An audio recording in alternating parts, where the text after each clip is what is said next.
کی اس ویڈیو میں آپ کو بتاؤں گا کہ جب بھی آپ سجدے میں جاتے ہیں تو سجدے سے پہلے جب اٹھتے ہیں تو آپ کو کیا پڑھنا ہے؟ رب اغفر لی، اے میرے رب مجھے معاف کر دے، اے میرے رب مجھے معاف کر دے۔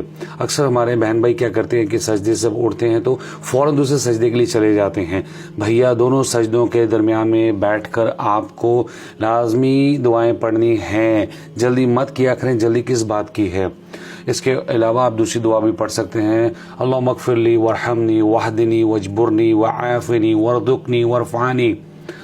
اے اللہ مجھے معاف کر دے، مجھ پر رحم فرما، مجھے ہدایت دے، میرے نقصان پورے کر دے، مجھے عافیت دے، مجھے رزق دے اور مجھے بلندی عطا فرما۔ جی ناظرین، آپ چاہتے ہیں کہ یہ دعا مس کر دیں؟ یہ دعا مس کرنے والی ہے؟ نہیں، اس میں آپ سب چیزیں مانگ رہے ہیں۔ اللہ مجھے معاف کر دے، مجھ پر رحم فرما دے، مجھے ہدایت دے دے، میرا نقصان پورا کر دے، مجھے عافیت دے، مجھے رزق دے، مجھے بلندی عطا فرما۔ سب کچھ مانگ لیا، صرف یہ دعا مانگ لیا کریں۔ صرف ویسے بھی اپنی دعاؤں میں اس دعا کو پڑھ لیا کریں، جلدی مت کیا کریں۔ میں اکثر جلسے کی دعا پر بہت زیادہ ویڈیوز بناتا ہوں کیونکہ یہ مجھے خود بھی بہت پسند ہے اور میں چاہتا ہوں کہ آپ لوگ بھی اسے مس مت کیا کریں۔ ٹھیک ہو گیا جی؟ تو دونوں سجدوں کے درمیان جب آپ بیٹھتے ہیں اس کو جلسہ کہتے ہیں، اور جلسے کی یہ دعائیں ہیں۔ آپ صرف رب اغفر لی بھی پڑھ سکتے ہیں اور پھر یہ بھی دعا پڑھ سکتے ہیں، اللہم اغفر لی وارحمنی واہدنی واجبرنی وعافنی وارزقنی وارفعنی۔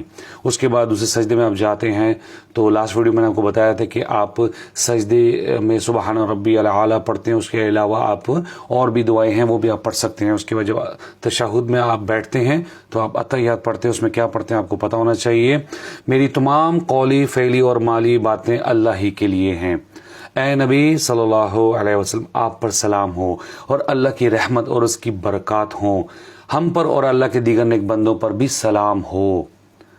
میں گواہی دیتا ہوں کہ اللہ کے سوا کوئی معبود نہیں، اور میں گواہی دیتا ہوں کہ محمد صلی اللہ علیہ وسلم اس کے بندے اور اس کے رسول ہیں۔